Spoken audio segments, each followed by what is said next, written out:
Hello, I'm Molly, and this is Care Experts, brought to you by CareCredit and Pets Best.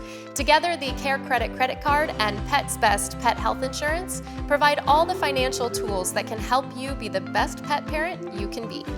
Today, we are in Oakland, California with Dr. Andrew Moffatt. Dr. Moffatt is from Melbourne, Australia, and is the founder and CEO of Vet and Care, a growing group of AHA-accredited veterinary hospitals in the San Francisco Bay Area.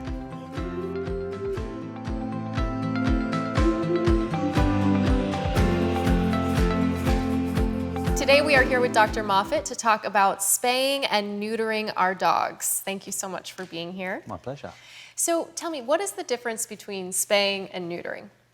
So neutering specifically is associated with castration, removal of the testicles in a male dog.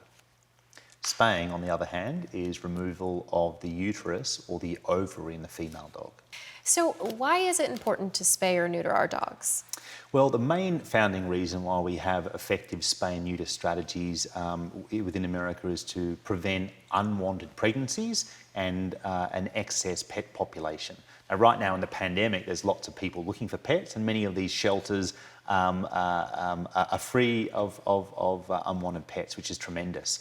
But when there's not a pandemic, unwanted pregnancies lead to excess pets that end up in shelters, and we want to try and prevent that. So I think that's the main reason there's a focus and education around spay and neuter. So at what age should I be spaying or neutering my dog? That's a good question. So historically, we would be spaying dogs at a much younger age. Many shelters will spay dogs, 2-3 months of age. In practice, for many years, we've sort of recommended 6 months as an appropriate age to neuter and spay a dog. I think now there's more research coming out of some veterinary schools, like UC Davis just locally, that recommend, if possible, delaying spay and neutering in certain breeds. Now, they haven't looked at every breed yet, and I think every breed, the recommendation may be slightly different, but certainly in breeds like German Shepherds, Labradors, and Golden Retrievers, they're now saying that actually delaying spay and neuter until after 12 months has distinct benefits in reducing incidence of certain cancers and things like that. So at what age does a female dog go through their first heat cycle, and should when I spay that dog be affected by that heat cycle? Good question. So smaller dogs are typically having their first season around 5 to 6 months of age. Larger dogs, it might be up to sort of 8 to 9 months of age. And then we typically see sort of 3 to 5 months of time between each season. So historically, we used to say, hey, spay the dogs before they had their first season, because the seasons are a pain and let's get it done. I think then the information changed on the fact that, we should let them have their first season and maybe spay them between the first and second season. And that was an early strategy that I recall around trying to allow the dog to have that first hormonal experience, but reduce the incidence of mammary cancer that may be associated with a second and third season. Yeah. I think more information's come out recently out of schools like UC Davis on some of their recommendations around when to spay and how that might incidence prevalence of certain cancers and other conditions.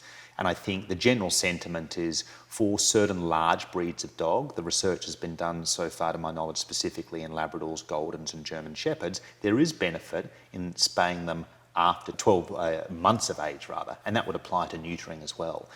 Exactly when it is between seasons, would be based on the recommendation of the veterinarian. Typically, we don't want to spay a dog inside 8 weeks since it started its heat, just to allow the uterus and all the blood supply to settle down following that episode. We'll be back with more Care Experts after this brief message from CareCredit. Thanks to CareCredit, I can take care of my best friend. Thanks to CareCredit, I can smile again. Thanks to CareCredit, I can be confident. Thanks to CareCredit, I can prepare for veterinary care. I can take care of myself again. I can be myself again. I can plan for Cooper's care. I can take care of my pug family. I can. I can. I can. I can have peace of mind.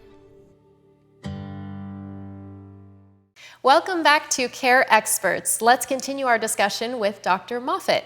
Now, I know a lot of pet owners are a little anxious about their, young animal going into surgery. Is the surgery safe? Yeah, it's incredibly safe. I mean, it's a surgery that most veterinarians are doing on a regular basis. So the more you do something, the more skilled you are.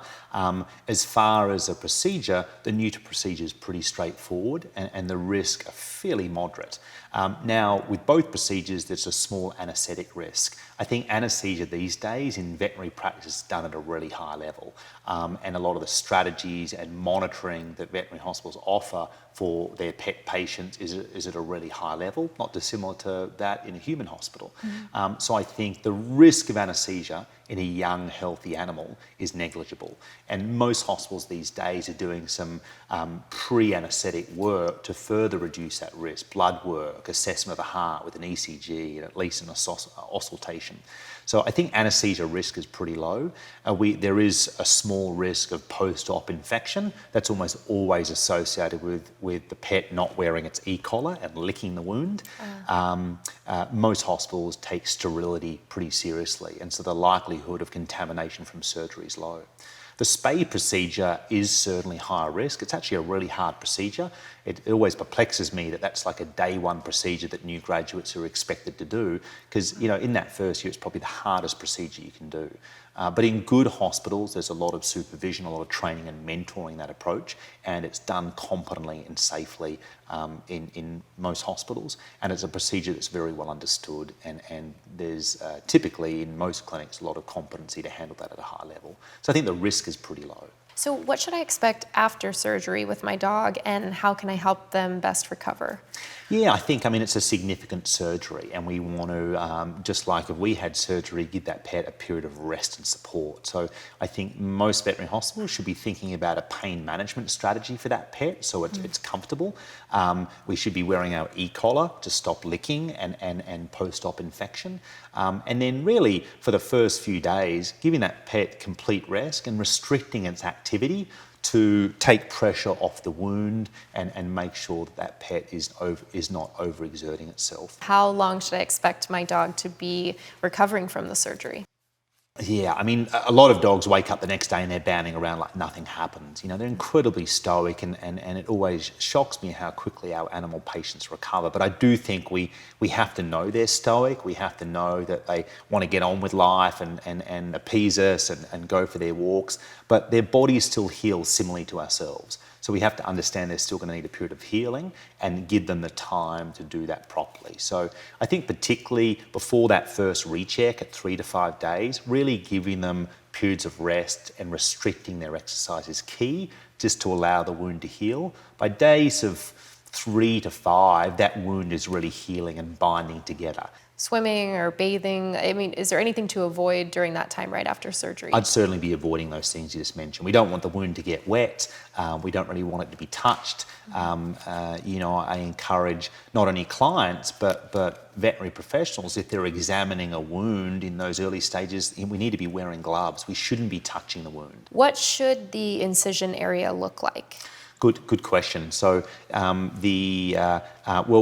we're looking for normal healing, and we're also looking for signs of infection. So signs of infection would include redness, swelling, a discharge, smell, pain.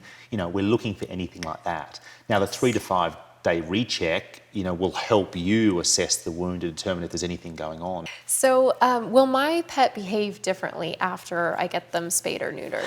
People often ask that. I don't think so. Now, if your pet is at 6 to 12 months of age and it's a male dog and that dog is really sexually charged and behaving abnormally, neutering may suppress that a bit, but we actually want to suppress those behaviours. That type of behaviour ain't good for the pet parent, it's not good for the dog, it's not good for all the other pets in the community. So I do think we might see some suppression of some of those really sort of sexually driven behaviours. Sometimes if we perform neuter, for instance, later on, those behaviours are already entrenched and neutering won't reverse those behaviours. Well, thank you so much. It's so helpful to unpack spaying and neutering. It can be a scary thing for some pet owners, so thank you for talking it through with us. No, pleasure. Look, it can be scary, but it's majority of time it's the right thing to do. And again, consulting with your veterinarian to get good guidance on when and how to do it is the way to go. Absolutely. Thank you very much. No worries. Thanks for watching. All of our featured care experts recommend and accept the CareCredit Credit Card, which is accepted at hundreds of thousands of provider locations nationwide. And Pets Best offers comprehensive pet insurance plans that can cover up to 90% of your pet's unexpected eligible veterinary expenses. Together, CareCredit and Pets Best can allow you to provide a lifetime of care for your four-legged family member. For more information, visit carecredit.com.